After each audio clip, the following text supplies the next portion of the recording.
नमस्कार, मैं हूं विशाल यादव। प्रधानमंत्री नरेंद्र मोदी कहते हैं कि हम तो फकीर हैं, झोला उठाएंगे और चले जाएंगे। लेकिन मोदी जी, हम सभी देशवासियों का क्या होगा?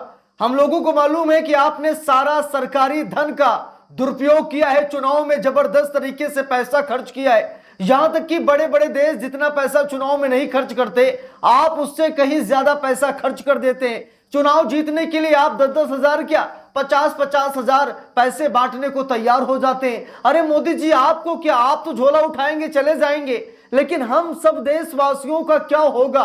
आज जब आपके पास पैसा नहीं बचा है तो आप देश का सोना बेच रहे हैं। 12 अरब डॉलर का आपने देश का खजाना बेच दिया है। मोदी जी, जब आप पूरा देश बेच ही देंगे, झोला उठाकर चले ही जाएंगे, तो हम सब लोग कहां जाएंगे?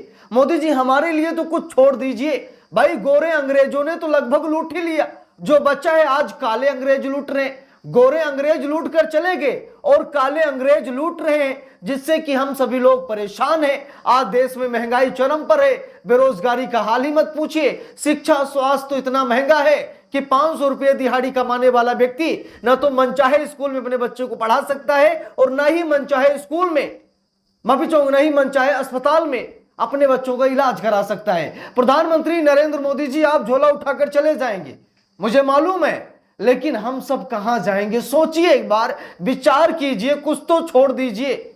आपका क्या है? आपकी अकेले की जिंदगी है, आप गुजार लेंगे, लेकिन जिनके परिवार हैं, जिनका घर संसार है, मोदी जी, उनका क्या होगा? कभी आपने सोचा है? आपने कहा सोना चांदी मत खरीदिए। भाई, हम लोग नहीं खरीद रहे हैं, लेकिन ना खरीदने का मतलब ये थोड़ा हुआ था कि आप सोना चांदी अपने पास रख लेंगे और बेच देंगे। आप कह रहे हैं कि डीजल पेट्रोल कम डलाइए, चलिए ठीक, हम लोग कम डला रहे हैं, लेकिन आप हवाई जहाज से जो सफर कर रहे हैं, लाखों लाख रुपए डीजल पेट्रोल में खर्च कर रहे हैं, जो भी फ्यूल लगता है, ठीक है, आप उसे बर्बाद कर रहे हैं। आप पर लागू क्यों नहीं होता? आप हम सभी लोगों को कहते हैं कि ऐसा मत कीजिए, आप वही गलतियां क्यों करते हैं मोदी जी? अब दोस्तों, बात यह है कि अरविंद केजरीवाल का एक बयान सोशल मीडिया पर तहलका मचा रहा है, जहां पर अरविंद केजरीवाल ने कहा कि सरकार इतनी कंगाल हो गई है, सरकार इतनी कंगाल हो गई है कि देश का सोना बेचा जा रहा है। मोदी जी कहते हैं कि वो झोला उठाकर चल देंगे, लेकिन हमें तो इसी देश में रहना है। मोदी जी, हम कहां जाएंगे? आप तो चले जाएंगे। आप चाहे भारत में रहे, चाहे अमेरिका में रहे, चाहे इटली में रहे, फ्रांस में रहे, जर्मनी में रहे, यूएई में रहे, अरे भाई कहीं भी रहिए, आपने तो हर जगह अपनी व्यवस्था तो कर ही रखी है। लेकिन क्या हम यूएई में जाकर रह सकते हैं? क्या हम अमेरिका में जाकर रह सकते हैं? भाई, हमारे पास ना इतना पैसा है, ना हमारे पास इतनी पहुंच है, ना पावर है। हमें तो यही रहना है मोदी जी, हम कहां जाएंगे? आपने तो बना लिया, आपके मित्र ट्रंप हैं, आप कहीं भी रहिए, देश में रहिए, देश के बाहर रहिए, आपका तो खाना खर्चा चल जाएगा, लेकिन देशवासियों का क्या होगा? दोस्तों, आज पूरा देश मोदी जी से शायद यही अपील कर रहा है, और मोदी जी का जुमला देश समझ चुका है। जुमला 2014 में भी समझ चुका था, जब मोदी जी ने कहा था कि हर साल 2 करोड़ युवाओं को रोजगार और 15 लाख रुपए बैंक खाते में। लोग तब भी समझ गए थे कि झूठ बोल रहे हैं, ये फेंक रहे हैं। लोग सोशल मीडिया पर टिप्पणी करते, वो कहते हैं कि मोदी जी ने चाय बेची या नहीं बेची मुझे नहीं मालूम, मोदी जी ने भिक्षा मांगी या नहीं मांगी मुझे नहीं मालूम, लेकिन मोदी जी पैदाइशी झूठे हैं, ये मुझे मालूम है। लोग सोशल मीडिया पर ऐसे ऐसे पोस्ट कर रहे हैं कि झूठे हैं पीएम। एक होता है कि प्रधानमंत्री की बातों पर लोग विश्वास करते हैं, प्रधानमंत्री कुछ भी कहें लोग अमल में लाते हैं, चाहे विपक्ष में हो या कोई विरोधी हो, कोई भी क्यों ना हो, प्रधानमंत्री की बातों को तवज्जो दी जाती है।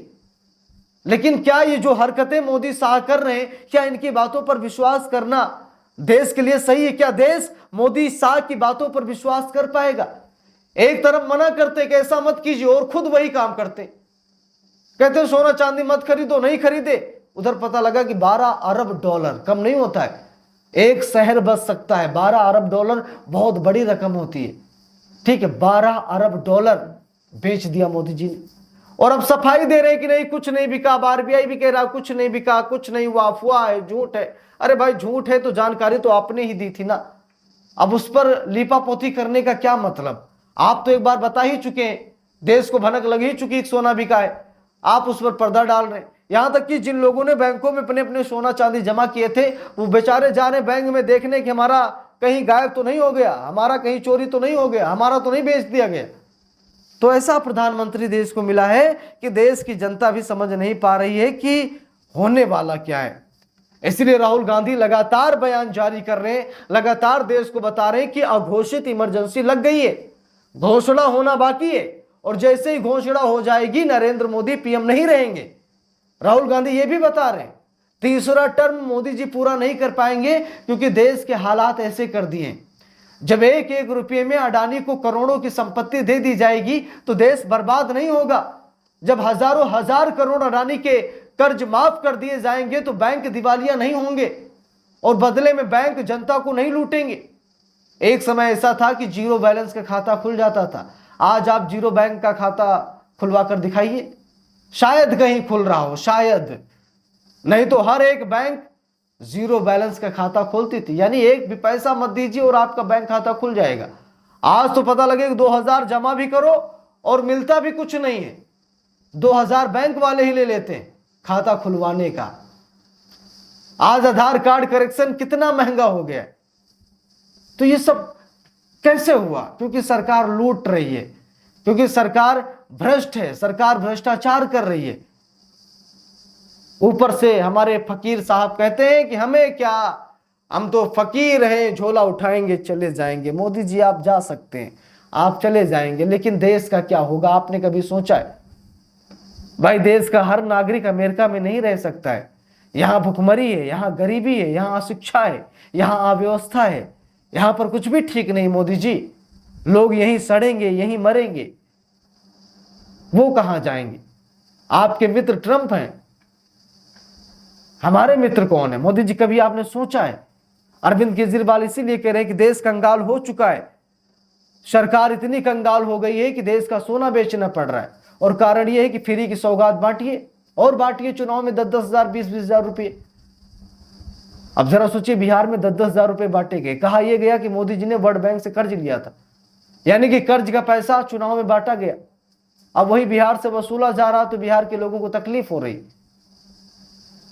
ठीक, तो दो मुही सरकार है, आप लोग समझ जाइए। एक मुंह से बड़े बड़े वादे करती है और दूसरे मुंह से यही सरकार काटती है।